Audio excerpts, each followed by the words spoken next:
किसी गांव में भोला नाम का एक गरीब किसान रहता था।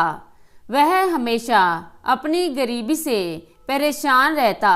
उसके परिवार में वह स्वयं और उसकी माँ ही थे। भोला अपनी माँ को बहुत प्यार करता था। वह हमेशा अपनी माँ से अपनी गरीबी का जिक्र करता और चिंतित रहता। उसकी माँ उसे हमेशा दो ही शिक्षाएं देती। पहली, हमेशा ईमानदार रहो और कभी किसी का बुरा मत करो। और दूसरी, ईश्वर सभी को सही समय आने पर सब कुछ देते हैं। उसकी गरीबी भी भगवान सही समय आने पर अवश्य दूर करेंगे। भोला बहुत ही सीधा साधा था और हमेशा उसके दोस्त उसके भोलेपन का मजाक उड़ाते थे। एक दिन उसने एक सपना देखा कि उसके ऊपर अचानक सोने के सिक्कों की बारिश हो रही है।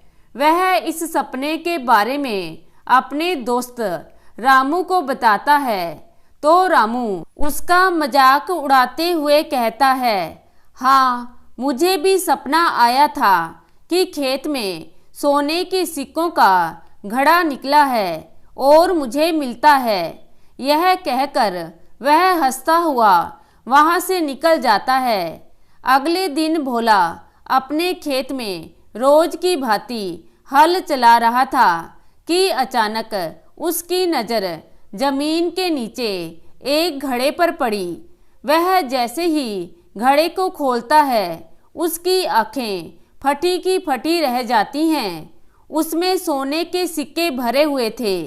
वह बेचारा सोचता है, यह तो उसके मित्र रामू का सपना था और उसे यह सिक्के रामू को दे देने चाहिए। वह जाके रामू से कहता है, रामू, तुम्हारा सपना पूरा हो गया। जाओ जाकर मेरे खेत से अपने सोने के सिक्कों से भरा हुआ घड़ा ले लो। यह कहकर भोला अपने घर की ओर चल पड़ता है और अपने सपने पूरे होने का इंतजार करता है। उसे लगता है कि शायद अब सोने के सिक्कों की भी बारिश होगी। उसकी यह बात सुनकर उसकी माँ परेशान होकर कहती है, भोला, तू तो सचमुच का भोला है।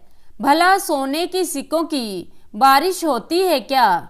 सो जा चुपचाप। उधर रामू सोचता है, क्या वह मुझे बेवकूफ बना रहा है या वह खुद इतना बेवकूफ है? भला कोई ऐसा करता है क्या?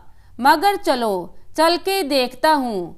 रामू जैसे ही खेत में पहुँचता है, वहाँ उसे एक घड़ा दिखाई देता है। मगर यह क्या, उसमें तो ऊपर से उसे 4-5 सांप दिखाई देते हैं, जिन्हें देखकर वह घबरा जाता है। उसे लगता है कि इस घड़े में कोई सिक्के नहीं हैं।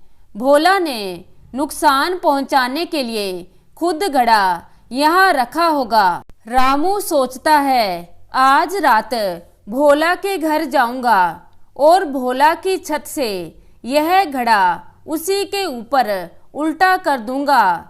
उसी रात को वो भोला की छत पर चढ़ता है। छत की खपरेल हटाता है तो देखता है कि नीचे भोला सोया हुआ है।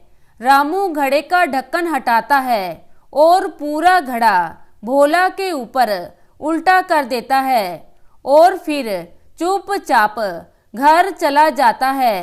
सांप नीचे गिरते ही खेतों की ओर बाहर भाग जाते हैं। इधर भोला के ऊपर सोने के सिक्के टपाटप गिर रहे थे। घड़े में नीचे सिक्के थे जो रामू को नहीं दिखे। उसे सिर्फ ऊपर के सांप दिखे। सिक्कों के गिरने से भोला की आंख खुल गई। सिक्के देखकर भोला हैरान रह गया। भोला के सारे सपने पूरे हो गए। सोने की बारिश हुई। उसे उसके सब्र का फल मिला और ईमानदारी का भी। भोला की माँ बहुत खुश थी क्योंकि अब उनकी गरीबी दूर हो चुकी थी। तो दोस्तों, कैसी लगी आज की कहानी? आशा करती हूँ कहानी को पसंद करेंगे। धन्यवाद।